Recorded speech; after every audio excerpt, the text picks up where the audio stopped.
Hello, welcome back to the Tour of Pleasure here in the Enchanted Kingdom of Hermione. I am your host, as always, Zip Gun, Lord Chamberlain of the Enchanted Kingdom. Watching airplanes crash. Lovely sunny day. Spent most of it outside, but figured I'd come in. I found something I was going to talk about, and then it sort of became different, but we're going to do it anyway. And it was a box set I was going to talk about. And, well, yeah, we'll call this I Am That Sucker, because I really like the composer Alexander Scriabin. And I like completeness. I like the idea of having everything my favorite composer had in a nice little box, great. Particularly if it's all really well done. And Scriabin is one of those composers that there's a lot of different ways of doing him. He's very mystical and very almost psychedelic, late 1800s, early 1900s. I don't think he lived that long. He was 28, 38, he was like 43 when he died. He died from a carbuncle on his lip that gave him blood poisoning, and he died, which is a very Russian way to die. In 1915, he wrote a body of piano work that is absolutely, in my mind anyway, as far as the great virtuosic classical piano tradition, he went beyond, say, Liszt. There was Chopin, then there was Liszt, then there was Scriabin. For me, it almost sounds like it's improvised, some of it. And I go back to his piano music all the time, and I love it. It's a little bit, like Opus 1 to 5, Opus 6 to 8. They're not really. I think they're just called etudes, polonaises, four preludes. So the titles are kind of dry. In addition, this is 18 CDs. I bought this at the late great Sakura Records in Vancouver not 5 years ago. And I seem to remember I paid about $65 for it. Maybe $75. 18 CDs. And it's on Decca, which is, of course, owned by the UMG Antichrist Monster. They own everything now. But that's good, because in order to make this as good as it is, most of this stuff is from the Decca label. Some of it, though, is from Deutsche Grammophon. You get a little tiny Deutsche Grammophon just in case you want to get picky about it.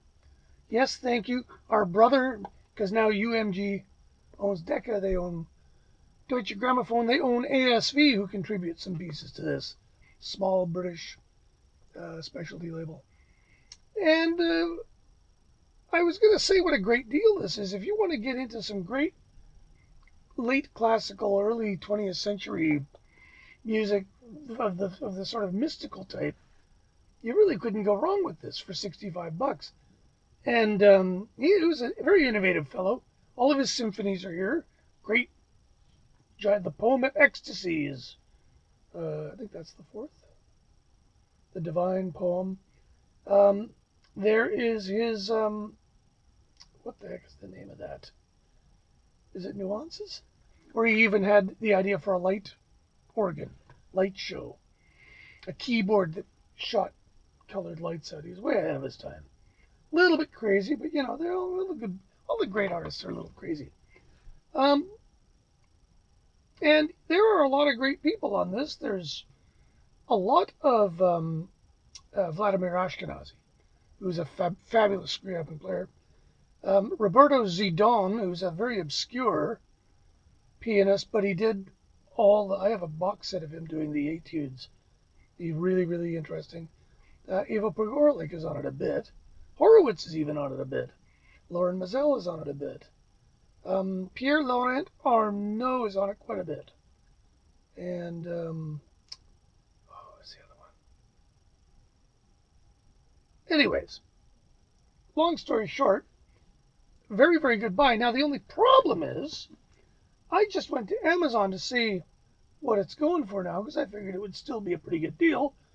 And well, it's not because now people are trying to sell it for $260. Um, Not such a great deal at $260. Um, However, should you find one somewhere for a reasonable price and you're a classical nut and or if you're like me, you like a box set that covers a lot of gaps in your collection, this is an excellent example of that. I'm very suspicious of these as a rule because often they're compromised performance-wise. Well, the individual little thing, it's nice. And they tell you who plays on each of the pieces. This one has Sviatoslav Victor on it. I haven't even played all of this yet, and I've had it for years. But I love it every time I bring it out. Glad I bought it. There you have it. I am that sucker. I probably have everything on it, at least one other place. And I probably have a few things on this somewhere else, either on CD or an LP, but that's how it works when you collect records, isn't it? Anyway, that's about all I got to say about that one. Thanks for watching. Don't forget to hit the subscribe button and the little bell thing that tells you when I make new ones. And gonna go dig through some more bags of stuff I got here to look at. And so we'll do that on another video. Thanks for watching. Take care of each other. Stay kind. We'll talk to you later.